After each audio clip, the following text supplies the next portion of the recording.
now. So I said Brian Scalabrine should definitely be in the top 10 because he averaged more high fives than any other player on this list. Oh, hey, guys, I didn't see you there. What's up? Welcome back to this. Yeah, we were just talking about people who are left off the list. There's a few. Karl Malone, Akeem Olajuwon, Brian Scalabrine. We were just kind of going over who we wish would have been on this top 10 list, but sadly ESPN doesn't think so. And they are the overlords of sports media, and we must respect them as such. Exactly. But it is me, Timothy Redvine, here for more cold, freezing cold Antarctica takes on the game of basketball. What's up, Jimothy? It's Pistol Pete here. Oh, Pete. Oh, well, hello. Hey. I didn't see you there. You were quiet for the past 3-hour conversation I was having with my friend Keaton. Yeah. Well, I mean, y'all are just blabbering about something that's, I don't know, iCarly or something. Carly Cast or something like that. I don't know. Yeah, but I'm happy to be here to continue our discussion. We need these conversations in life, especially right now. These are some hard conversations to have, but I'm pleased to be here and to have it with you all.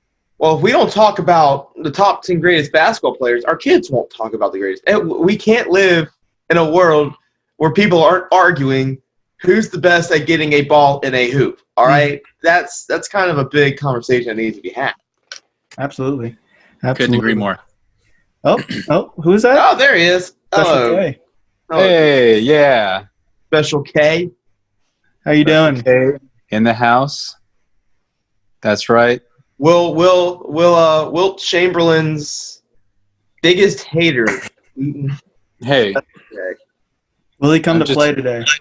I'm just spitting facts. I mean, if you're going to call out a guy who scored 50 points per game one season, go for it. He is spitting facts. He's spitting also his opinion as well. Which He's doing both. There's two streams going out of his mouth. One is facts. And they say never to cross them, but it was kind of like a hydro swirl. That's kind of what we do here on the Sixth Men. Yeah. Right. We cross the streams. Yeah. Yeah. Sometimes streams have to be crossed. With a little bridge. And I guess someone has said that in history before. I certainly haven't. I just did. So if you want to put that in the history books, then I'll write it down and take a picture of it. I mean, I'm Dr. Seussing right now. I'm just making stuff up that works. Yeah. Well, that's good. That's good. Well, I'm happy to be back at this table for this part 2 of the GOAT. Yes, me as well. We went over some great players last time. Mm-hmm. Can we just for the listeners? Yeah, for the listeners that didn't get the whole spiel last time, Timothy, would you mind going through the list again? Yeah, run it back. Yeah, I mean, not to take up too much. I'll just name a few of them. Shaquille O'Neal, Kobe Bryant, Tim Duncan, Larry Bird, Wilt Chamberlain, Magic Johnson, just to name a few. Mm. There we go. That's Steve Nash, right? I remember Steve Nash being mentioned. Steve Nash was mentioned in a sense of the career. Honorable mention. Steve Nash, he's a top 15. Yeah, he's a good player. I remember him being mentioned a lot. He was, because we talked about how city named after him. And Shaquille O'Neal, a possible 2 rings. I guess. So I mean, they named a whole freaking city after him in Tennessee. Is that so? Nashville. Kind of, I didn't know. Must have been doing something right. Yeah. Must have been doing something right. They love that Canadian soccer player over there, don't they? Yeah. Yeah. So we left on number 4. We're in the final 4. Hello. Call up March Madness. It's not canceled anymore because we're in the final 4 right now. Oh boy. That's right. Good segue. Yeah. Good segue. And we got 4 players here who honestly 90% of basketball fans will accept them as being the GOAT. Mm. Granted, there's one that's more than others, but I think these 4 represent what I like is that they represent the 4 main eras of NBA basketball. You got the 50s, 60s, the 70s, 80s, 90s, 90s, and then modern day are all represented in this top 4. Nice. So we'll get to explore. That's a good little slice of American history there. It's the Magical History Tour up in here at the Six Men. So we kind of ended off saying who we thought out of the list that we went over yesterday, who we thought was a GOAT. For me, I thought it was kind of a mix between Mr. Timmy Duncan and Wilt the Stilt Chamberlain. Mm-hmm. You know, they both provided for their teams in different ways. Absolutely. And I said Wilt Chamberlain for mine, even though we had a little bit of an argument about his achievement. Larry Legend? Oh, no, you're correct. Yeah. The achievements, right. Yes, and his basic talent. But I think the numbers speak for themselves. I had to go with my old instinct gut choice, Larry Legend, Larry. The Birdman. Larry Legend, yes. Yeah.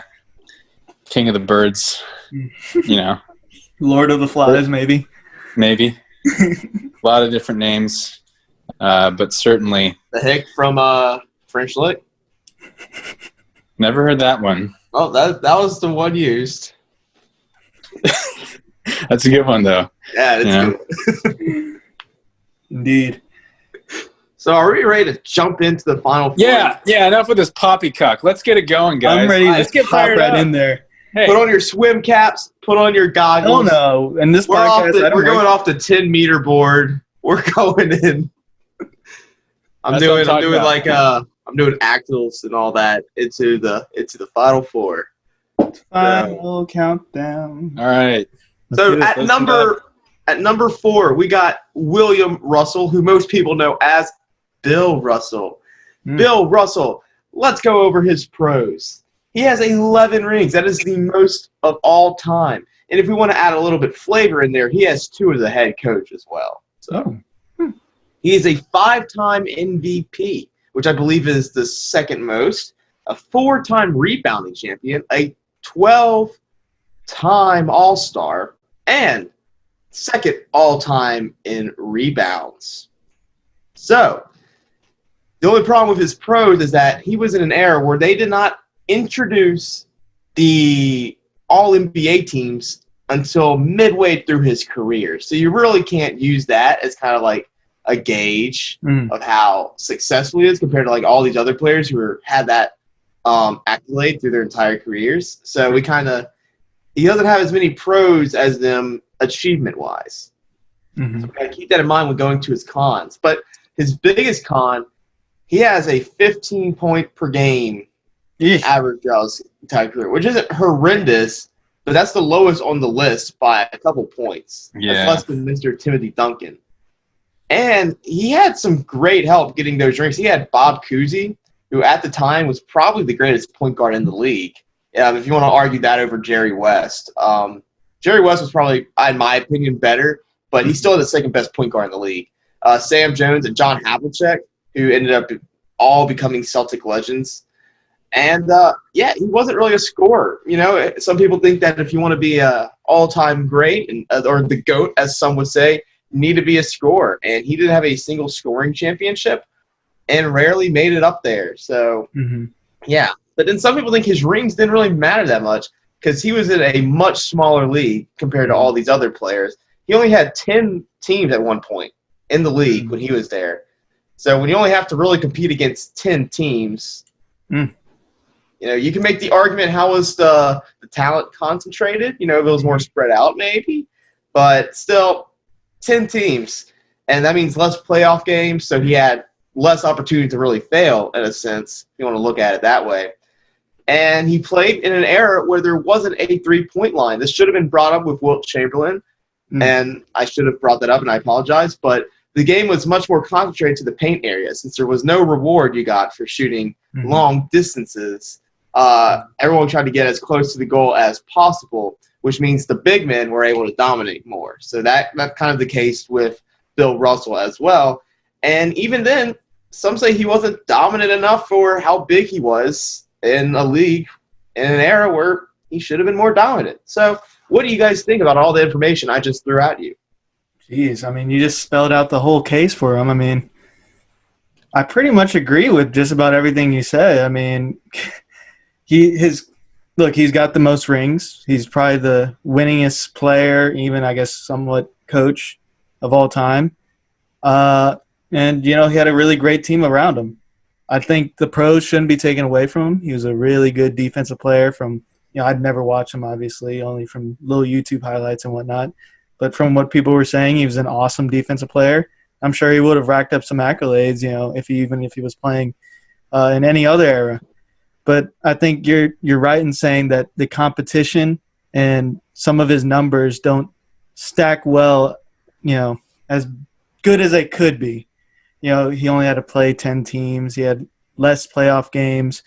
And, if you take in comparison to Wilt Chamberlain, who pretty much played in very similar era, I mean, Wilt put up the numbers. Maybe he didn't win as much, but, Wilt put up some dominating numbers that Bill Russell didn't. And I don't – honestly, I might put Wilt ahead of him. That's something that I was thinking too. I mean, it's a hard one. It's a hard one because rings are such a big argument, and you're pretty much dismissing 9 rings. I know that's tough to do. Exactly. I mean, you can't argue against the 9 rings the man won. And look, he could have, just as like in Magic Johnson. Sure, he did play with a lot of good players, but he could have enhanced them. His defense could have enhanced their offense. So. It works 2 ways in that. But I don't know. Just as a player, I just think Wilt Chamberlain might have been a better player, even in talent-wise and even production. It just so happens he didn't play on the best team, and maybe Wilt didn't exert himself for winning as much as Bill Russell. I mean, I've been reading stories from, the athletes at the time, and they just said, Russell beat Chamberlain for many, and I think the majority of the encounters, just because I think Wilt kind of had that not winning mentality. Wilt just went out there and put up all his numbers while Russell was working alongside some incredible talent. So, so I'm interested in hearing Special K. And we put out the arguments there. What do you think? Guys, no matter how you slice it, 9 rings, 11 rings, was it? 2 as a coach. 11 rings. That's redonkulous. And what Peter said about what about him, playing in an era where they had all these rules, no 3-point line, they had different sets of play styles, and they had a smaller amount of teams. Shouldn't take away from his accolades, but what we're talking about here is who is the GOAT. Greatest of all time. And the game changes over time. And we still call it basketball. You call it what you want. Call it hoops. Call it playing brick in the yard. You can call it that, yes. Shooting flames. Hey, whatever you want to call it. It's basketball. But the facts are that it was a different game back then. And it's almost hard to compare someone who played that long ago where the rules were so different, to someone now. It's like, what would happen if you would put this person in a game today? How would they perform? Well, that's almost impossible. It's almost an impossible argument. And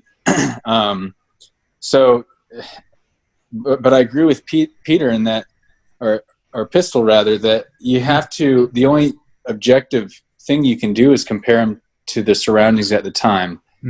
And 11 rings, man, all that is just absurd no matter how you slice it. And I gotta give it to the guy. He was a winner. I know they called him Bill the Red Pill Russell. I forgot about that. Yeah. William the Great, Prince William the Great. Big guy. Yeah, the guy was a winning machine. A winning machine. You can't even wear. That's more rings than you can fit on all 10 fingers. Unless you're wearing 2 at once. I guess you could do that. But just for that reason alone, for the winningness alone, I'm going to have to put him a little bit above Wilt the Stilt. Mm-hmm. Yeah. And we all know your feelings on Wilt, and I think it's valid. We could say Wilt was maybe a more talented and better player, perhaps, but Bill Russell was the better winner. Yeah, and who's to say if you put him in a game today? Well, how do you know he wouldn't have a different? How would he adapt? You can't take his play style from back then and stick him, because that just wouldn't happen. Yeah, some people adapt, people change, play styles change, and the only objective comparison you can actually you can quantify is to compare him with the people around him at the time. So I'm going to say, Bill the Red Pill, Russell is above. He is in a close tie with Larry Legend. That's fair. That's fair. Now. That's fair. Jimothy, do you have any other thoughts, or shall we move on to number 3? Yeah, I think the only thing I want to say is that Bill Russell is probably one of the only players whose skill and talent is completely usually thrown out the window in these conversations, and people just want to throw rings. Like, that's kind of the only weight they want to throw around in this sense. When I feel like he was a very talented player, but I think it makes us need to look at how important rings actually are. Does it depend on the era they are in? Or is there a static 11 rings? I'm going to put that. That's the arc. I mean, yeah. So I think it causes, for future GOAT conversations, the weight of a ring in that sense. And I think Bill Russell would have an impact no matter what. I mean, like I said, I think he's a tremendous defensive player. And right now, that would still work. I agree. Yeah. I agree. And I'm not saying the guy's bad. It's just that's a pretty high spot on the list. And he's above he's above some great players. So maybe I would do some relisting if I had the opportunity. But anywho, number 3. I'm going to give a little insight though. This is who I think is the GOAT. Keaton, I don't want to stop you from your opinion. And Pete, I know you already got. You couldn't if you tried. I'm just gonna say, if I give this guy a lot of credit, it's because he's the guy who I think is the GOAT, and that is Kareem Abdul-Jabbar. Where do I begin with all this? So we're going to start off from the beginning. He is a 3-time college NCAA champion. 3 times, which is pretty dang good. Some say he's the greatest college player of all time. You include that in your argument or not. He still has an argument whether you take that fact out or not. He is one of 2 players in NBA history to win at least 2 MVP awards for 2 different franchises. 6 rings. 6 of them. Now here's the one that gets me. 6 MVP awards. That is especially since we talked about players like Kobe, Shaq, and Duncan, only getting 1 or 2. He won 6. He is a 2-time scoring champ, 4-time block leader, 19-time All-Star, won Rookie of the Year, has had 70 40-plus point games, and 10 50-plus point games. He has the most minutes of all time. He's played in an NBA game for 57,446 minutes. And let me actually do the math on that. I want to see how many hours he would have been on an NBA court. And it looks like he would have been on an NBA court for 957 hours. And if we divide that by 24, that is 39 full days of NBA playtime. That's over a month of playtime on an NBA court. He has the most field goals made with 15,000. He is tied for the most All-NBA team selection. And he is 3rd all-time in blocks, 3rd all-time in rebounding, and 1st all-time in scoring. So he's top 3 in 3 different categories. And, of course, the unstoppable hook shot. I don't know if I said he's a 15-time All-Star. I mean, he's got some good accolades. There's probably some that I've missed just because he's so successful. So, I think Special K had a question. oh yeah, Did you say 15,000 field goals? 15,000 field goals. Yep. My goodness. I thought you said 1,500, or meant 1,500 at first or something. I mean, 15,000 field goals. when are you That's done? Like sucking them off, or are you gonna? Are there any cons? I'm not done just yet. I want to say one more thing. Go So ahead. Kareem Abdul-Jabbar has scored 38,387 points. Okay. We're good. Now we can go for these cons, these blatant lies, the fake news Whoa. people on the internet are talking We don't about go there. my man Kareem. But no, these are some serious cons that you can say about this guy. So while he didn't have much help on the Bucks, that was kind of his team. He had some incredible teammates in Los Angeles, Here we including go. Magic Johnson. This is the same argument we have with Magic Johnson. I mean, he had arguably the best point guard ever on his team. So, and not only that, we talked about some players that Magic played with. I mean, there were some great teammates as well, So you got to say the same. If you're going to bring it up for Magic, you got to bring it up for Kareem. Yeah, no double standards here. Yeah, exactly. So he definitely probably had some of the best teammates ever. And being a center, especially someone who plays mostly in the post, having the best point guard of all time, I mean, that's the Karl Malone. People say that's why Karl Malone has so many points and all that's because he had Stockton to get the ball to him wherever he needed it. So you got to, no double standards is right. His MVPs were during a low point in the NBA. That was kind of near the end of Wilt and kind of the near end of Russell and the beginning of Magic. So there was kind of that gap where he was that dominant and was able to snag him up. But granted, he did win some in the 80s. I mean, if you look at his first MVP to his last, it's kind of crazy. Let me see if I can pull up some dates here. But it kind of shows how long and how he's been so good for so long. Longevity. So yes, exactly. And kind of some consistency, in the Tim Duncan reign. So he won his first MVP in 71, and he won his last one in 1980. So that's like a 9-year, six MVPs in 9 years. Prime, yeah. Pretty good. And, I mean, his first NBA championship was that same year, 1971, and his last one was 1988. So that's, again, some longevity there. Sheesh. So, but some people think that these MVPs came at a low point because they were like late 70s and all that, but who knows? They say he's not as dominant as other centers. He wasn't compare him to like Shaq at all. Shaq was able to make his way. Same with Akeem and Wilt.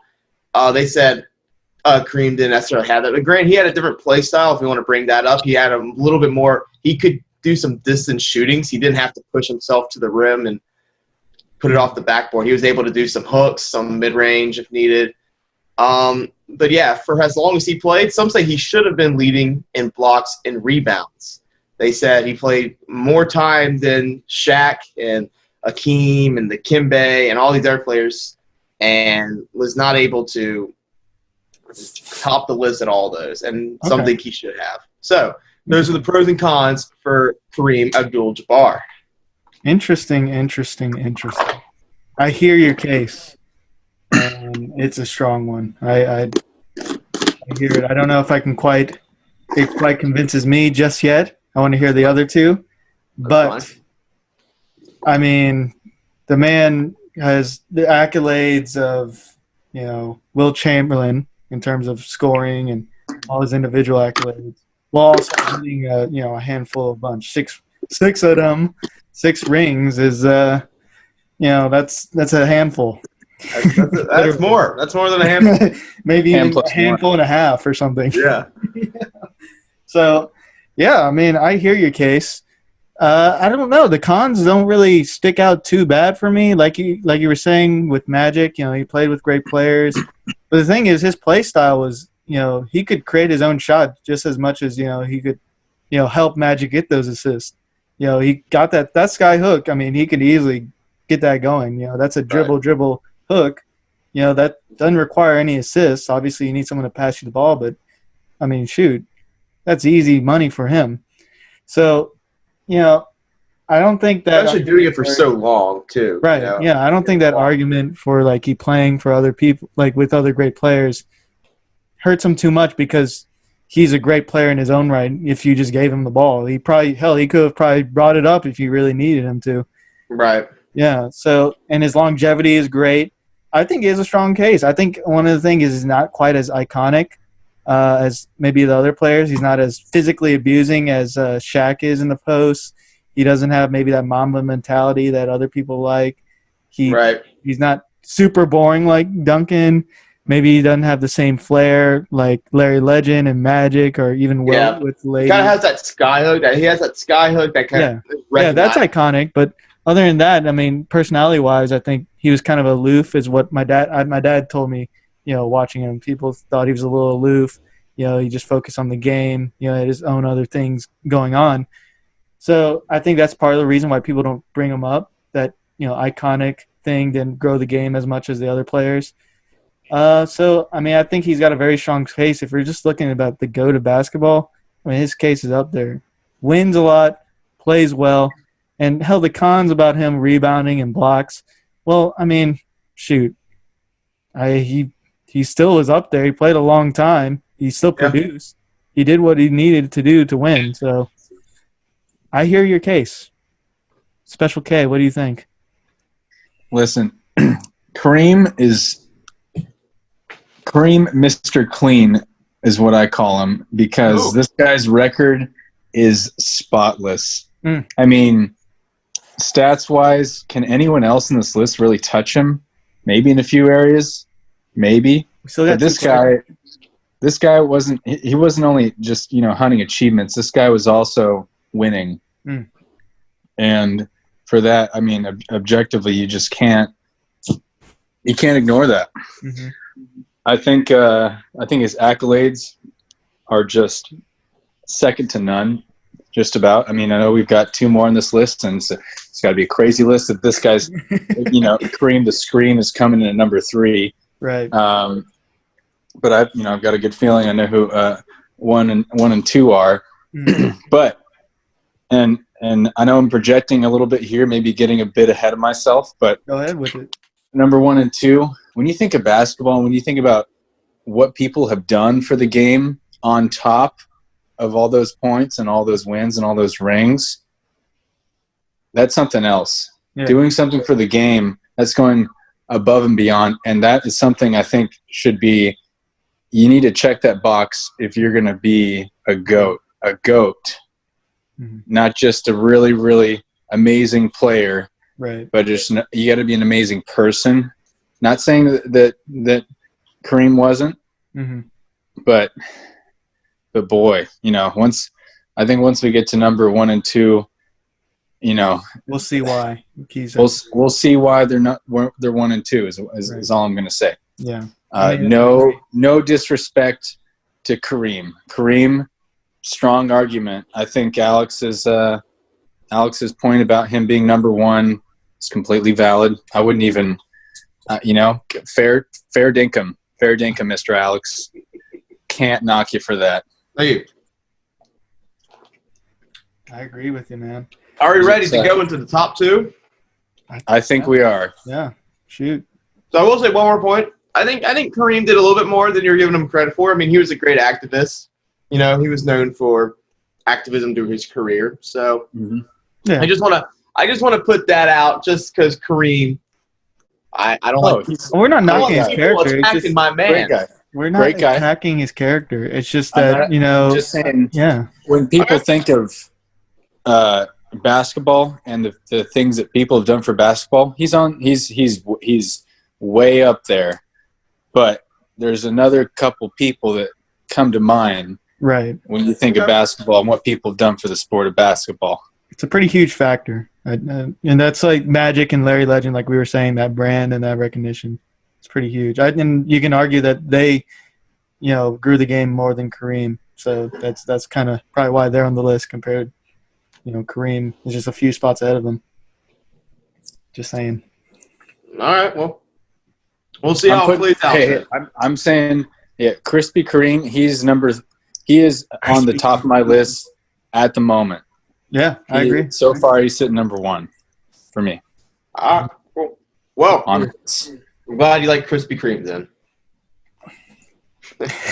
Well, I guess we'll move on to the championship of this list, I guess. The final two. And the final two, no one is surprised at this ranking, or especially who's in these top 2 spots.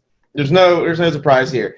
And number 2 is the king, the chosen one, Mr. LeBron James. LeBron James. No surprises. Color me shocked. You guys were totally expecting Mr. LeBron James to be up there? Well, it's ESPN top 10 ranking. That's fair. Hey, we're not making cupcakes here. All right, so let's go over some stats here if we're going to do that little game. So Sound them off. He is the 07-08 scoring champ. He's a 3-time NBA champ, all-rookie team for 03, 6-time all-defensive team, 3-time finals MVP, 15-time all-star, 3-time all-star MVP, rookie of the year, and a 4-time league MVP. He's the only player currently playing right now, and he has a nice 27.1 points per game on his career, which is pretty good. He's the 3rd all-time in points, which will probably fall by the time he's done. Mm-hmm. That's the way I keep in mind. These are all records currently. He's still playing and probably has a couple seasons left. So we got to understand that a lot of these are probably going to fall. Mm. 3rd all-time in points, 4th all-time highest point per game, 5th all-time in field goals made, 9th in assists, which is incredible for a forward. 13th all-time in steals, again, incredible for a forward.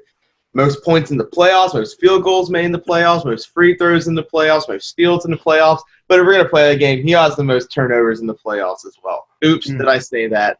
I guess I just did. Well, now.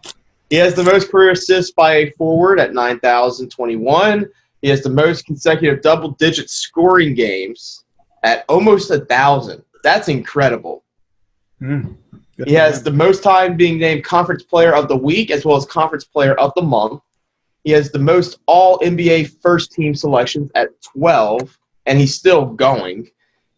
He's the only player in NBA history to reach 34,000 points, 9,000 rebounds, and 9,000 assists. And remember that record I said about Kareem, who's being one of 2 players in NBA history to win 2 MVPs with 2 different franchises? LeBron is the other. He has the most points scored in the All-Star game, as well as the most three-pointers, field goals, and most times as a starter. And he has the third place all-time defensive rebounds in All-Star games. Not really a case, but I think it's pretty fun. Sure. And he's the only player in NBA history to be top 5 all-time in career playoff points, assists, and steals. When it comes to being the youngest, he is the youngest first overall pick of all time and the youngest player for every 1,000-point milestone, from 1,000 points to 33,000 points.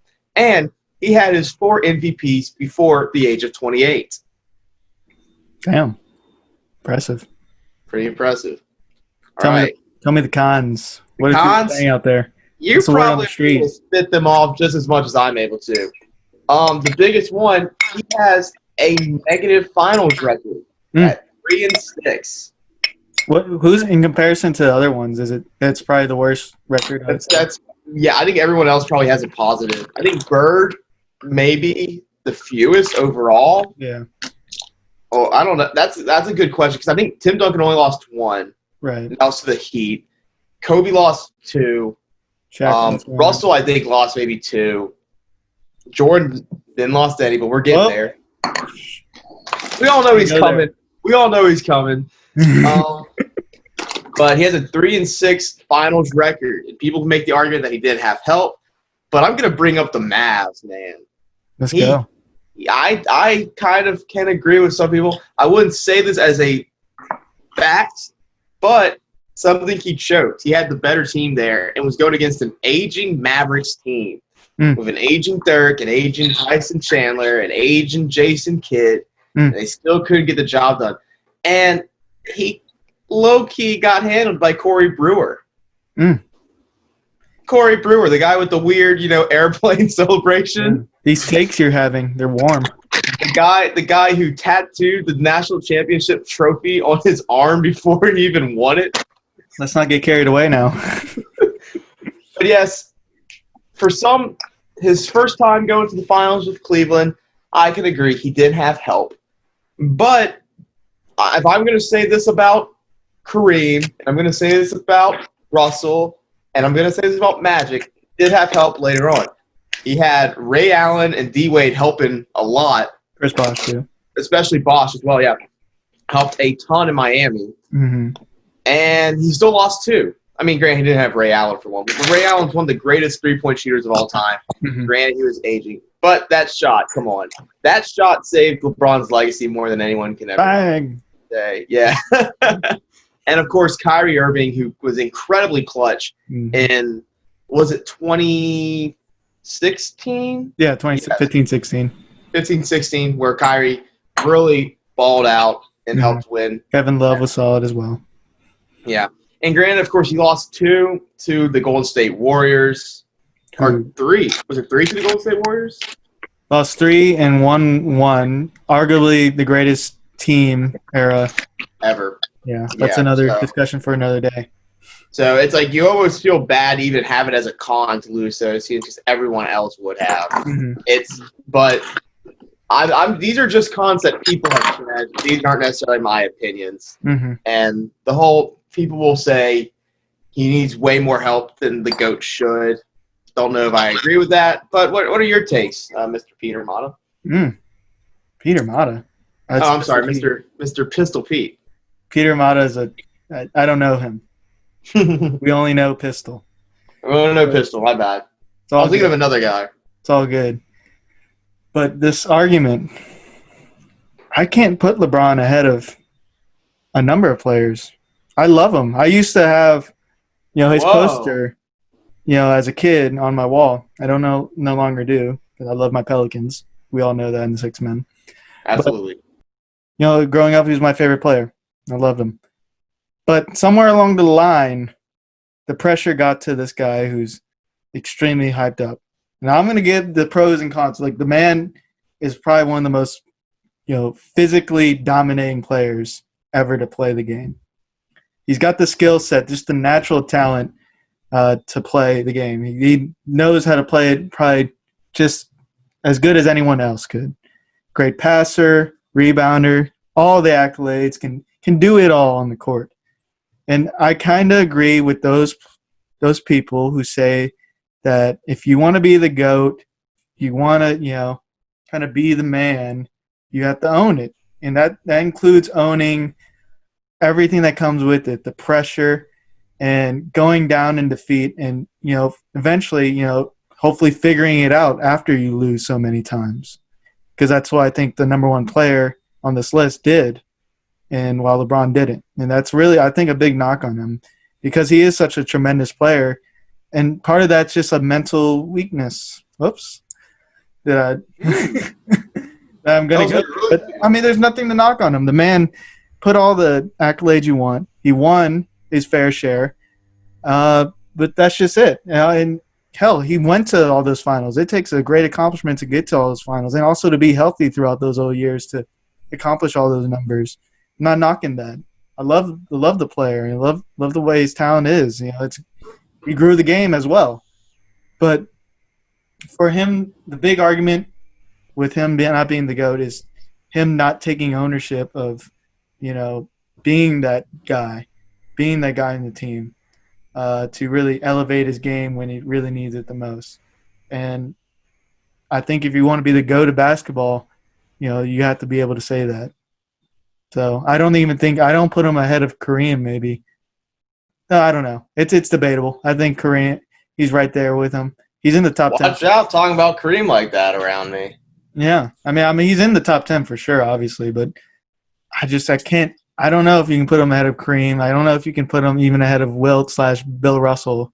So, I mean, hell, his competition is on this list. Kobe Bryant, Tim Duncan. He lost to Tim Duncan. These takes. Yeah. These takes. How I can't take them. Yeah. So, yeah, that's just my quick little thoughts, my 2 cents. What do you think, Special K? Am I being crazy here, or give me some objective thought? I agree with a lot of the points that you've made, and it's tough to look at guys who are playing now and compare them to people who played back then, just because like the whole negative winning finals record, like how much of that can you attribute to just the skill that's out there right now and the way that the game is played right now? Like I said earlier, it's hard to compare. Not quite apples to oranges, but maybe apples to bananas. A similar apple fruit, maybe like an Asian pear or something. Maybe like a pomegranate or something. No, I think pomegranates are vastly different from apples. I think you're kind of out of line there, Alex. Well, I think you need to learn your fruit, and I think you need to understand where I'm coming from, and that may have to be the next conversation when it comes. Well, he just called you Alex, so I think he's already out of line there. I'm Jimmy D, so get it straight. All right, Mr. Redvine. Listen, I know how much. I know how big a person LeBron is in the game. He's probably the person. If you asked any 10-year-old, you could ask a 6-year-old, any 6-year-old North Korean kid right now, like who's the biggest name in basketball? They're probably gonna say LeBron James. Probably. He is a worldwide sensation. Basketball is a huge sport in China and in almost any country you can throw a dart on the map. Chances are people are going to know LeBron James, and that's just a testament to how much he's done for the game. And his the one big question mark asterisk on his resume is this negative finals record. Now I think that's it's a fair point to be made, but it's also it's just a testament to the crazy amount of talent and money and competitiveness and just level that the game is being played at today. Like the stakes are higher than they've ever been. The talent is off the charts. You have so many people that can challenge this guy. And but what Pete said about taking responsibility, I've got a little metaphor for this one here, and it's about life being unfair. And a lot of people don't like to hear that.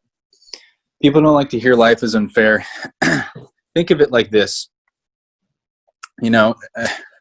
If someone hits you in a hit and run accident, right, and you get paralyzed from the waist down temporarily. Sure. And you go to the doctor says, listen, you are going to have to go through 2 years of excruciating physical therapy if you want to get your legs back. And you think to yourself, well, it's not my fault that my legs are like this. So, someone hit me. They should have to go through this.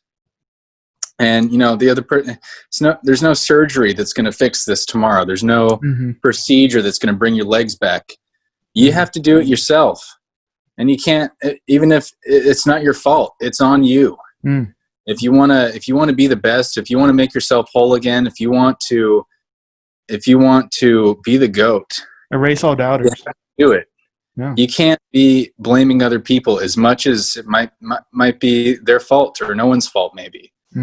You got to take responsibility, and that's just something that I think LeBron, although he probably does a lot more to his credit than your average person, but I think he struggles with that, and that is it's a little blip on the radar. It's a little scratch on the paint.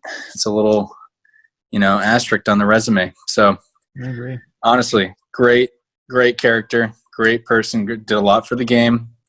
But those are, I think if you want to be a great person as well as a great player, you got to take responsibility. Mm-hmm. I hear that. Keaton, I just Googled pomegranate, and it's Latin for the apple with many seeds. So you owe me an apology.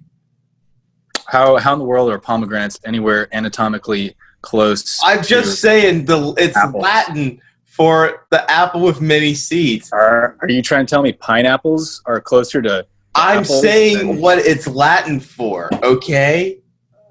Latin's a dead language, okay? Oh, it's the basis of all language. So how about you take that apple and eat it? Find one person that speaks Latin and ask them what the hell an apple's got in common with a pomegranate. Stop speaking the English language if you hate Latin so much. Yeah. Listen, I'm just saying. I'm just saying too. Pomegranate is an apple with many seeds. They had like 3 or 4 fruits when they came up with Latin, all right? And everything was apple of something else, all right? So take your apple nonsense. The name is. Gentlemen, you obviously take a hype. You getting so offended by my pomegranate facts are proving how little you know about apples. I know a lot about apples. My family has an apple orchard, okay? Congratulations. Yeah. Congratulations. Doesn't mean anything about pomegranates, though. Gentlemen. I'm not trying to take away from pomegranates, but you know what? You know what else? You can't grow an apple orchard? Pomegranates. You know what you can? You can grow Asian pears right next to apples. You can grow them on the same tree. Bring up the pears, Bring up the pears. Gentlemen, this is a straw man argument. And you can be growing apples with Asian pears. Wow. Okay. Tree. You know what? Let's get back to the topic because Keaton's is kind of getting absolute nonsense. You're the reason why our country's falling apart, Mr. Redbone. I literally brought up one fact, and you getting so offended by it shows how wrong you are. You're Latin nonsense and whatever. Facts don't care about your feelings. Cannot be bothered by it. Can't be pressed. Well, since we know Keaton's opinions don't matter anymore because of his takes on apples, I guess we don't have to consult him for the remainder of the podcast. His credibility is sound. He made a great point. Went to you for Apple consulting over me being an Apple enthusiast. A quick Google search was able to make all my – okay, but we got to get back to basketball. We know LeBron James is more of a pomegranate guy, so we'll keep that in mind. So he's looking pretty good for the GOAT right now.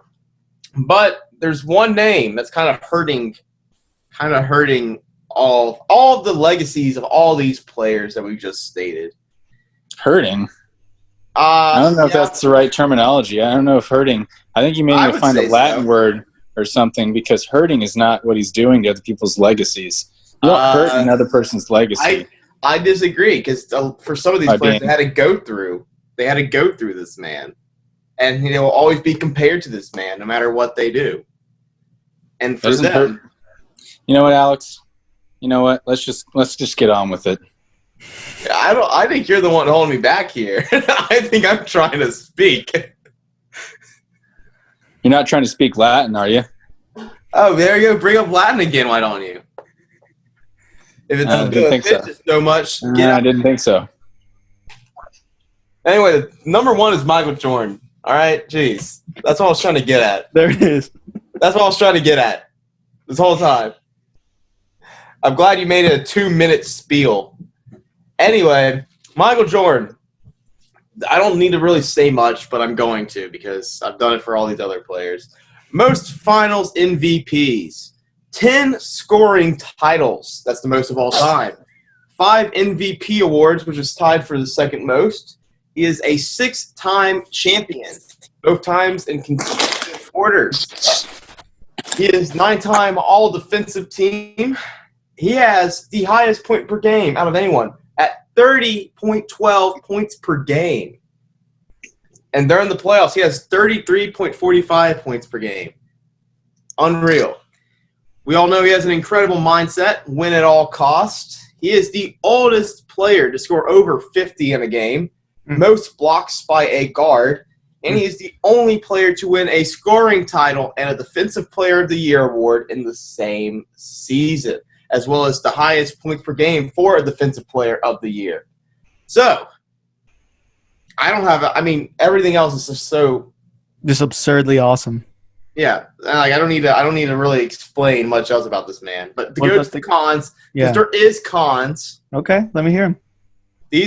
Not saying I agree with these, but these were all what I read on online websites. Number one, I disagree with this one, but the argument is he's a great scorer, not a great player. Oh, hello. That's what the hell does that mean? That's an interesting take. What kind of Latin professor wrote that freaking article? Number two, he needed more help than people realize. There are arguments saying Scottie Pippen was the second best player in the league. Does that mean that all his achievements really matter if he had the second best player in the league on his side? He had Dennis Rodman, one of the best rebounders of all time, and Steve Kerr, one of the greatest shooters. I think he is the most accurate free throw shooter, if I remember correctly, of all time. Or was it 3-point? He had some crazy cool stat. Mm-hmm. But anyway, they're saying that they love to hash brown out on LeBron for needing help when Jordan had all the help he needed.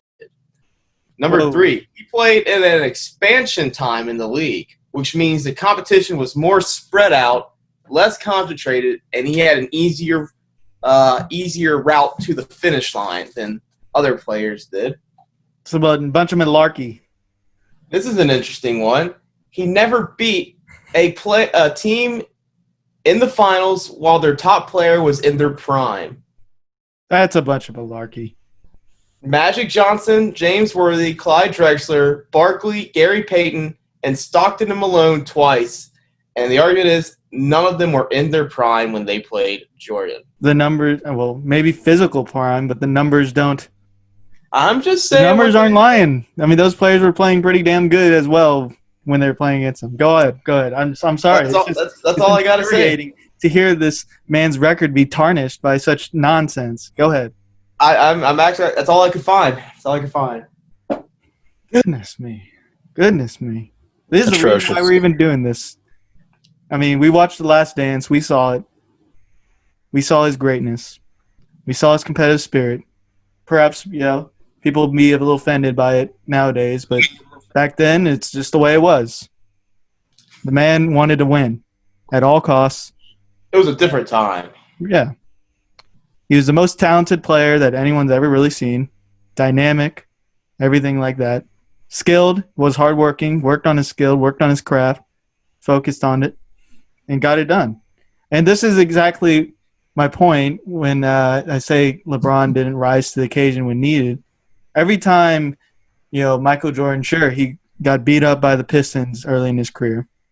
But every time, he did get beat up, he came right back, took that as motivation, and turned it into W's, turned it into titles, rings, 6 of them. You forgot 6. Did you say 6 of them rings? 6-0. I didn't get defeated once. I didn't say 6-0, but you're right. He is 6-0. He's 6-0. Once he learned, you weren't going to bring him down, and even if you challenged him, he was going to come back and defeat you. And that's LeBron and that Maverick. Just like you were saying, that Mavericks championship. I mean, that is. Are you kidding me? You're going to lose to that? I mean, if you're a competitor, you don't lose to a team that you're better than.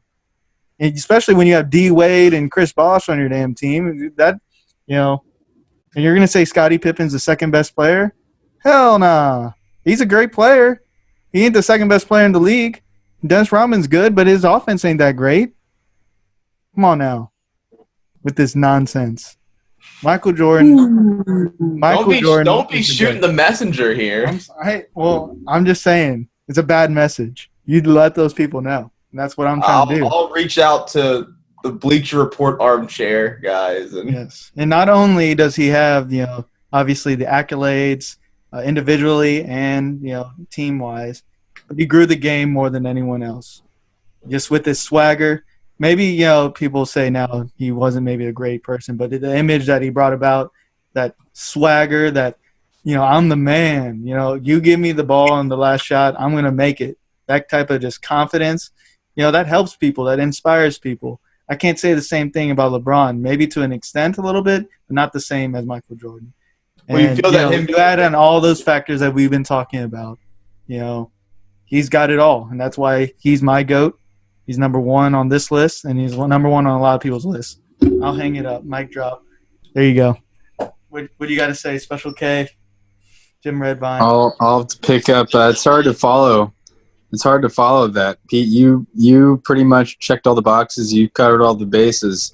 You get out of the park. You slapped all the asses there. Slapped all the right asses. He's the GOAT. What can I say? And something that just makes it so easy to see it for me is the cons that I've heard.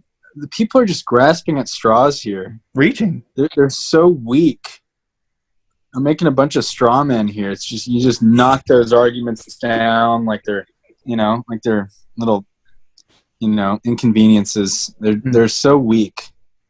I've never heard it's like I don't know what kind of people go and write those articles. It's like, what are you trying to do? Are they even watching the game? Recognize greatness where you see it. Okay, people are reaching, and they need to stop because they're what happens when you reach, they teach. Tell them. That's right. You know who said that? Someone with a wise mind. That's for sure. Yeah, I think the GOAT said that. He did say that. He did say that. Yeah. Mm-hmm. And I mean, I'm almost speechless. It's hard to even come up with things to say when you're talking about someone who's done so much for the game, and on top of that was just a crazy winning machine, point machine, defensive machine. Guys, he is the GOAT. And when you it's like you kind of know when you're onto something when other people start bringing up these arguments like, oh, there's that one game where someone else wasn't in their prime. Well, you know who probably was the reason why they weren't in their prime? Maybe who was keeping them down, right? The GOAT. Yeah, it's like, how can they're not in their prime if they're losing? It's like 20. You can't say that. You have to have hindsight if you're going to say that, and that's just not an argument. You can't say, oh, someone's not in their prime after the fact that they lost to the frickin' GOAT. They say, oh, they're in their prime when they win after the fact, Right. Not an argument. Jimothy. Not an argument. Special K and I just laid it out for you. I agree with the stats and all the information. I think Jordan, I will accept him as the GOAT. I truly will. I think there's like 3 players that I would like. If you put their name in a bowl and you pull one out, I'll accept them as the GOAT. Is LeBron in that is Wilt, Kareem, and Jordan. If you pull out any of those names, I will be like, okay, I can accept you having that opinion. If you say like LeBron, at this point, LeBron has time. LeBron could still, change things. Exactly. So it's almost hard to put LeBron out of like just for good. So it's so. I think you have to lot to answer it. I think because it's always going to be LeBron versus Jordan. It's rarely ever anything else. It's pretty much every player versus Jordan, and because of that, it kind of shows his greatness. So I have no doubt he's probably the best mindset an NBA player's ever had. He has the most iconic career an NBA player's ever had. So it's almost hard, but I think I'll go back to just best basketball player of all time. That's why I think the college championships that Kareem has is so impressive. Well, Michael Jordan won one too, and he hit the game-winning shot to boot. No, I'm not saying Jordan did not win one, but he's not the only one who didn't win. He's not the greatest college player of all time, if you're talking that. Yes, and Kareem won 3 consecutive, then went on to win 6 rings in the 6 MVPs. I mean, I'm not doing this to harsh Jordan, but I'm still going to stand by my Kareem as the GOAT. I think it's just, for me, what he was able to accomplish in such a long career. Mm. No, it's just like, I think, but I will say, Jordan is the most iconic, and he did more for basketball as a whole. He made the NBA brand what it is, something that Kareem couldn't do. Yeah. So if we're going to take off-court stuff going, I would say Jordan is the GOAT. But if we're going really on court, I would probably stick with Kareem.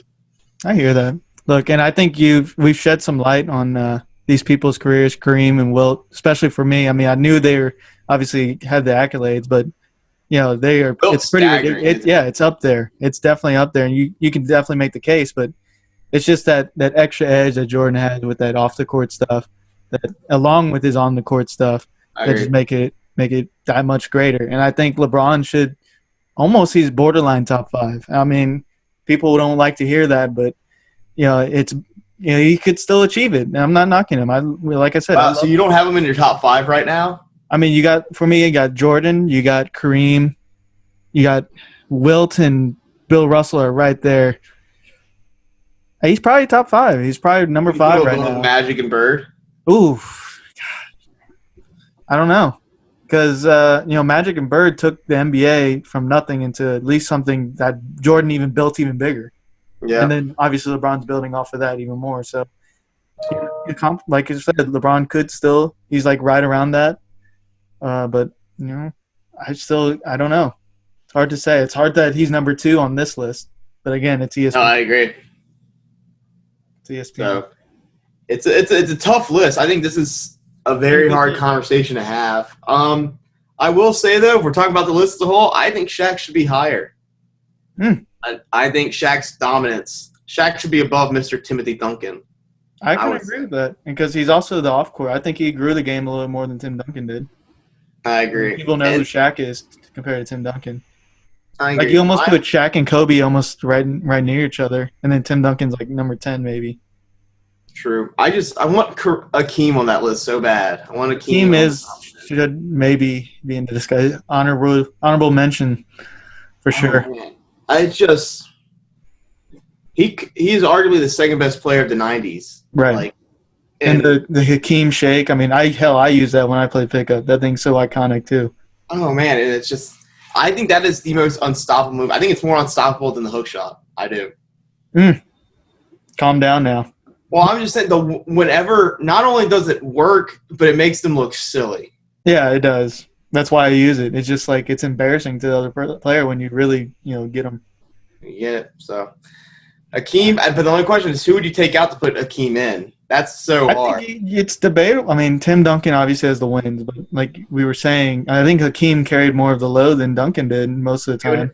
It would have to be either Shaq or Kobe, and I feel stupid taking either one of them out. Right. I don't know. I don't think you can. I think it's Tim Duncan or Hakeem. Yeah. And then, LeBron in my borderline top 5. But I mean, like I said, we were having a little rosy-colored glasses with Larry Legend and Magic, but they grew the game so much, and they still have accolades. So. Right. And I think people forget that Bird also had a Jordan-like mindset to him. Mm-hmm. He was the give me the ball at the last shot, and he was incredibly clutch too. So yeah, and that mindset doesn't the game at Jordan. So it's been a good discussion. It's been very good discussion. Enjoyed it, Special K, Jimothy, as always. I know we went our separate ways, but it's good to have this reunion. You need to go your separate ways if you want a good conversation. If this was just a Jordan hug fest the whole time, where we're just hugging and talking. I mean, there's a reason there's a country named after him. Right, exactly. Yeah. They probably play basketball all day long and have 23 everywhere. That's actually named after DeAndre Jordan. So. No, is that so? Yeah, they like him more. We're gonna have to fact that chat. We got. For our next episode, we'll be going down the Jordan and telling everyone why Michael is better. Why this country was named after him. That's how it goes. I don't think we need to. I think we can tell the waiter to come back now and take our check now, not like last time. Oh, yes. I think we're ready. Yeah. No seconds. No seconds. I think I'm full. Can I have a takeout box, though, for my chicken poppers? Yeah, maybe. My appetite is satisfied. Of the jalapeno ranch. I mean, I'll be back for seconds, but not this time. I think we'll take the check now. Yeah. Also, can we split it 3 ways? Oh, I mean, I was fine just taking it all. Yeah. Oh. Well, Hmm. I feel like Damn. an idiot now. I mean, it's all good. I know y'all get me next time, right? Could I Venmo you?